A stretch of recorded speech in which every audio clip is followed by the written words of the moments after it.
This is Jason, and I'm doing the Beta Complexion peel on him, which is a mid-depth peel. And right now I'm cleansing his skin with the glycolic herbal wash. Jason had an A peroxide peel last week, so it's 1 week follow-up to a progressive peel. And this mid-depth is going to just take him a little bit further, which is our goal, to help with the pore size, to help overall with some of the photo damage that he's received from sun, help with some of the lines, just strengthen his skin. But we're really working up from the jawline. We won't be doing as much on his neck today. His neck is a little more sensitive, and he doesn't really need to have this peel in that area. So I want to rinse the glycolic herbal wash from his skin.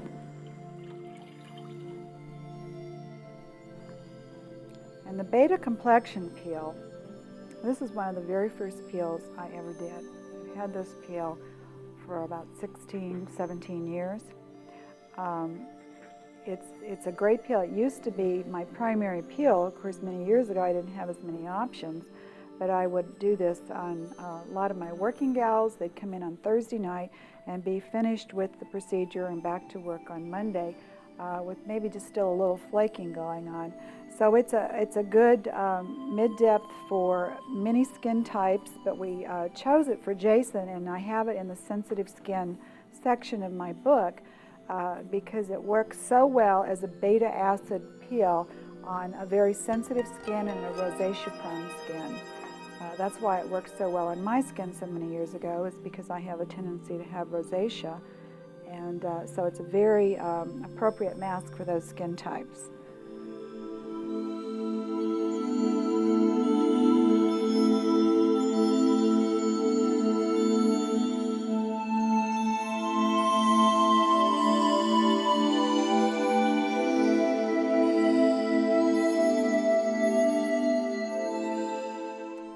Okay, now I'm applying the Caressa Revitalizing Lotion, and this is an active alcohol camphor prep.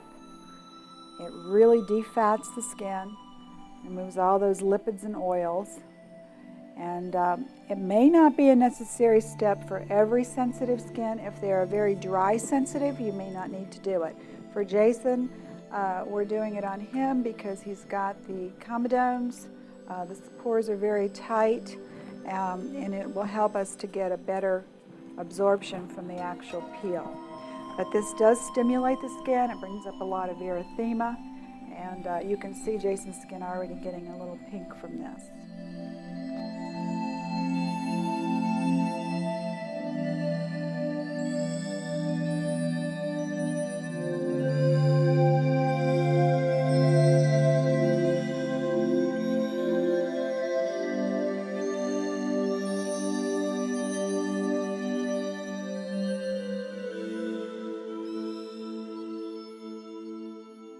We do an actual Jesner peel that's in the classic section of my book, which is considered a 7-day peel. But I like to use the Jesner for a lot of other situations with skins in a less aggressive way.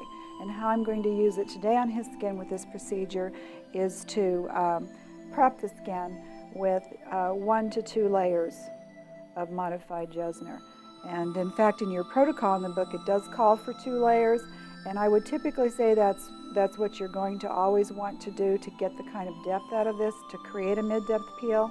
But if a skin has had a pre-treat like Jason's, where we did the A peroxide peel just a week ago, which is an H2O2 emulsion peel with vitamin A, and he's already gone through a little brisk peeling, we may not need to do 2 full layers of that. So we're going to do the first layer, see how his skin takes this, and if he gets any frosting, and we'll determine if we need to do the second one. I want to put my glasses on for this.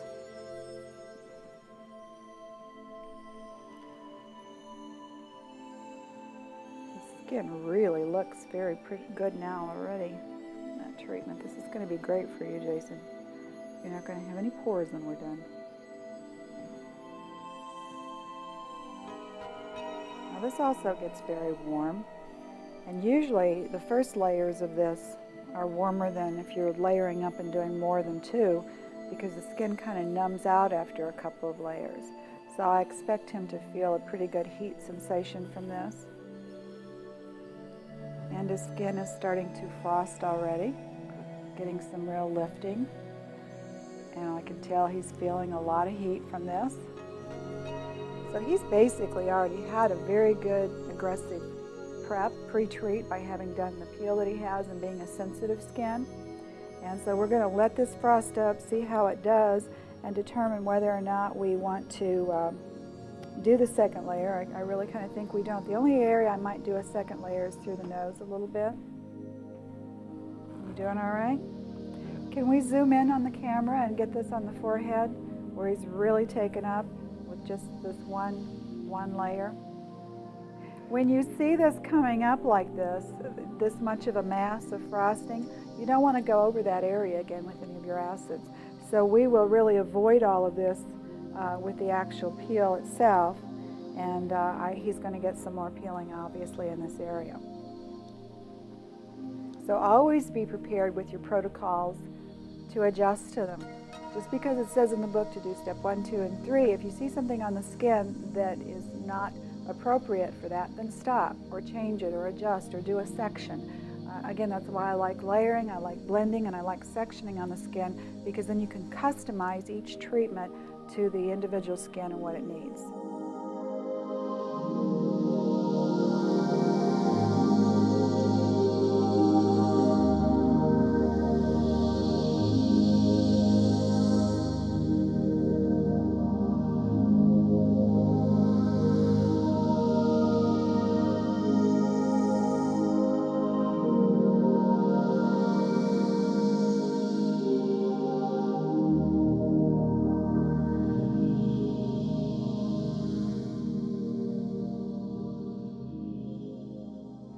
Okay, we have finished the pre-peel steps, and we did the actual prepping step with the modified Jesner. We did partially 2 layers. We did 1 full layer. He's already frosted and lifted, which is due to the fact that he had a peel a week ago. And we put a little bit more Jesner, the second layer, through the nose area and the cheeks. And now we're going to apply the actual peel, which is the Caressa Caressa Rejuvenating Mask. And that is a salicylic mask.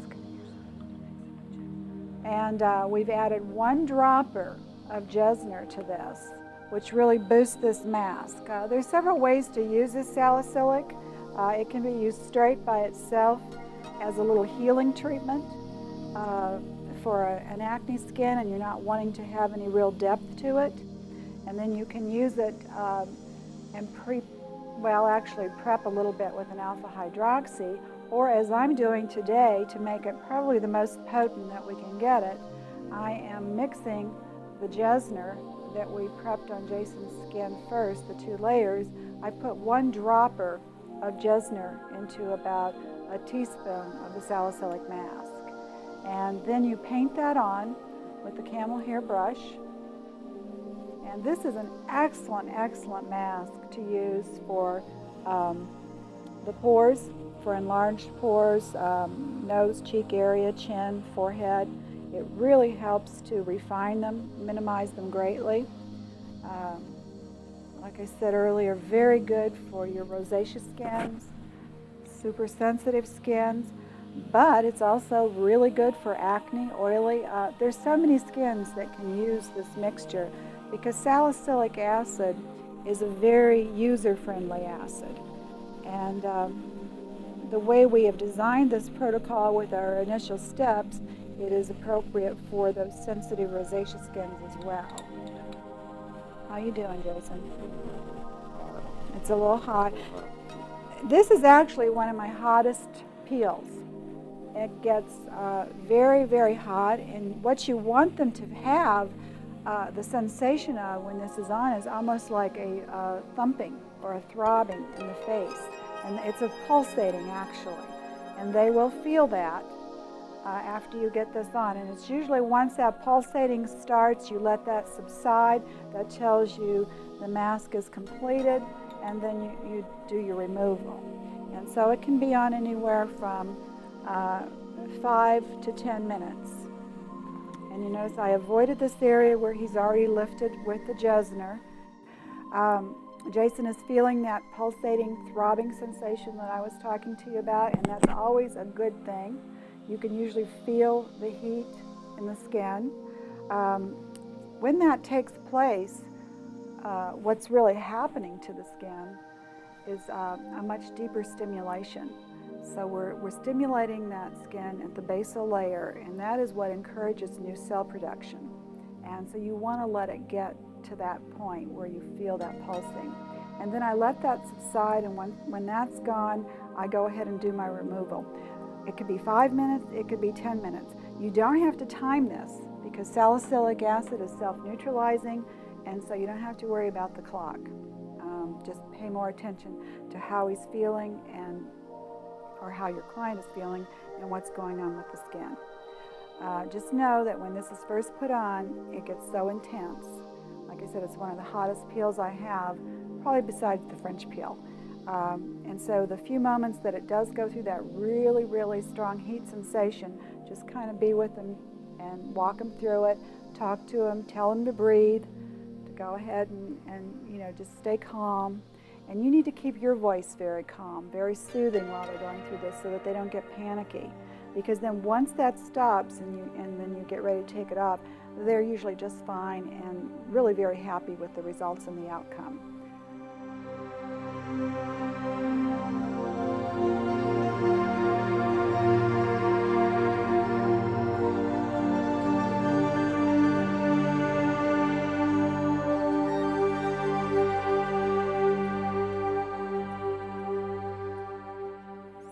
How are you feeling, Jason? Is that pulsating stopped? It's pulsating a little bit, but it feels fine. Much better? Subduing now? Yeah, it's fine now. Okay. Well, we're going to go ahead and remove his iPads. And he did real good. And we'll wet the gauze. And he's turned his fan up because he knows from experience, having had peels, and especially this one, once it is wet, it gets reactivated, and so the heat sensation will come up again. Now, this is not one that you take off easily. It has to be used with firm pressure. And I usually hold the skin taut as I'm taking it and removing it with the other hand. And we'll spray him down with oxygen when we're done with this. And a sensitive skin, rosacea skin, they love that portion of the treatment. Always a good idea to finish your treatments with that if you have it. Now, like I said, when you get this wet, it does reactivate the heat sensation, and so they'll start to feel a little warm again. And that's why you want to let them keep the fan through this. But this has actually been a good program for Jason. With the peel he did last week, his skin was very prepped and ready for this. And this is going to just take him a step further in getting much more rejuvenation and improvement in the skin overall. When you're working with men, it's sometimes a little hard to get into those bearded areas. And you want to make sure that you get all that mixture off.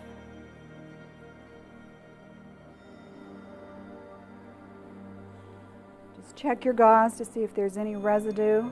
This gets way into the pores, so you're not going to get every bit of it out, and I wouldn't worry about that.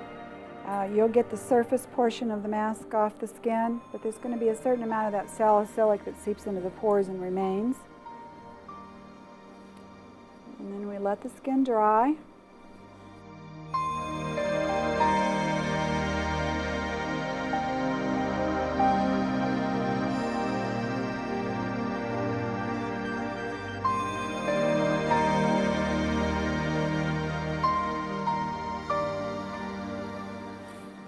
Have our vitamins in our nebulizer with the oxygen. Give him a good spray of this. It'll be calming and soothing. I feel real good at this point. Go right over the eyes. And with what Jason has had done to his skin now over the last 2 weeks, I would definitely have him come back in a week for a follow-up visit where we would do extractions to clean up the pores and do a more thorough oxygen treatment to help build the skin back up and continue with some more rejuvenation. And we'll turn the nebulizer off. Just pure oxygen is coming out. Go ahead and breathe some in.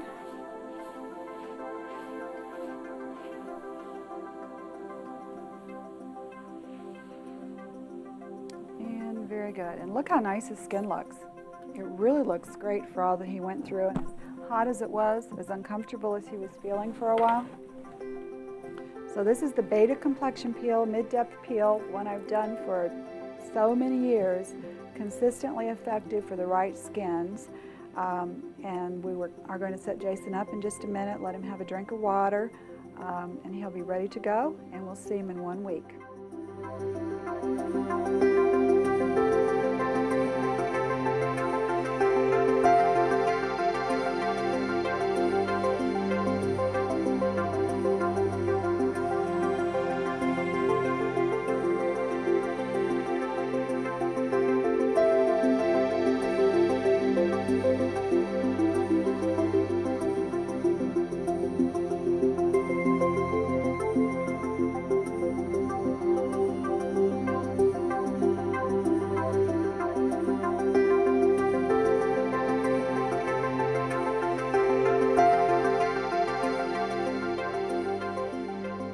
That's why I feel it's so important, this line, to have this line in the salon, is because I feel that we can help anyone. Anyone that come in with certain problems, like we can go there and try to help that problem. So it's not like, yes, you can solve some problem, but I would say 98% of the problem we can solve with the product.